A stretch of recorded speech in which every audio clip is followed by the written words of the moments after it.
Başlık, Mina ve Pofuduk'un gökkuşağı ormanında bulduğu parlayan kristal. Sihirli 3D masal, görüntü, PR tarzı 3D. Gökkuşağı ormanı. Işıldayan ağaçlar, parlayan mantarlar, dans eden çiçekler. Gökyüzünde kocaman bir gökkuşağı. Mina ve minik beyaz tavşan Pofuduk yürürken, çalılıkların arasından parlak bir ışık fışkırır. SFX müzik, ting ting, sihirli parıltı sesi, neşeli masal müziği. Mına, heyecanla Pofuduk. Şu ışığı gördün mü? Sanki bir yıldız yere düşmüş gibi. Pofuduk, kısık sesle gördüm Mina. Ama bu ormanda parlayan şeyler bazen sürprizlidir. Hem iyi, hem de yaramaz. Görüntü, Mina eğilir, çalılıkların arasından göz kamaştıran bir kristal çıkar. Kristal, gökkuşağının renklerini içine çekip dışarı püskürtür. Görüntü, kristal bir anda pıt diye ışık yayar, etraftaki çiçekler aynı anda dans etmeye başlar. Pofuduk, oh oh! Sanırım kristal, ormanı uyandırdı. Anlatıcı, Mina ve Pofuduk, bu kristalin ne işe yaradığını öğrenemezlerse. Gökkuşağı ormanının renkleri karışabilir. Bölüm 1, Kristalin fısıltısı görüntü, Mina kristali iki eliyle tutar. Kristalin içinde minik renkli ışık noktaları dönüyordur. Mına, sanki konuşuyor gibi. İçinden bir şarkı geliyor. Pofuduk, kristaller bazen dile gelmez ama kalbe konuşur. Anlatıcı, kristal, Mina'nın avuçlarında ışıldadıkça ormandaki mantarlar sırayla yanıp sönmeye başlar, adeta bir yol gösterir. Mina, bak! Mantarlar tak tak tak diye yanıyor. Bizi bir yere çağırıyorlar. Pofuduk, hadi ama dikkatli olalım. Gökkuşağı ormanı oyun sever, bilmece de sever. Bölüm 2, Dans eden çiçekler bulmacası görüntü, ikili, dans eden çiçeklerin olduğu bir açıklığa gelir. Çiçekler ritim tutar, kırmızı, mavi, sarı, sırayla eğilip kalkar. Çiçekler, koro gibi renkleri doğru sırayla söyle, yolu açalım böyle. Mına, düşünür gökkuşağının sırası. Kırmızı, turuncu, sarı, yeşil, mavi, lacivert, mor. Görüntü, Mina sırayı söylerken kristal her renkte pıt diye ayrı ışıldar. Görüntü, çiçekler iki yana açılır, parıltılı bir patika belirir.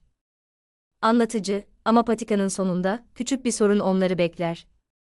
Bölüm 3, Işıldayan ağaç ve renk kayması görüntü, dev bir ışıldayan ağaç. Gövdesinde gökkuşağı desenleri var ama bazı yerleri solmuş. Yapraklar pıtır pıtır dökülüyor. Ağaç yumuşak, yaşlı ses küçük gezginler. Renklerim, dağılıyor. Ağaç, parlayan kristal, uzun süre yanlış elde kalırsa, renkleri karıştırır. Ormanın uyumu bozulur. Pofuduk, ciddi yani kristal çok güçlü. Ne yapmamız gerekiyor? Ağaç, kristali. Gökkuşağı çeşmesine götürün. Orada doğru niyetle parlatılırsa, renkler yerine döner. Görüntü, uzakta parıltılı sisler arasında minik bir çeşme görünür. Mına, o zaman hadi. Kristal, seni doğru yere götüreceğiz. Bölüm 4, Gökkuşağı Çeşmesi ve Sihirli Seçim görüntü, Gökkuşağı Çeşmesi. Su yerine renk akıyor. Çeşmenin yanında 3 taş levha, 1, paylaş, 2, koru, 3, dinle, anlatıcı. Çeşme, sadece iyi kalpli seçimlerle çalışır. Mına, kararlı hepsi önemli ama, önce koru. Ormanı korumak istiyorum. Görüntü, Mina koru yazılı taşa dokunur.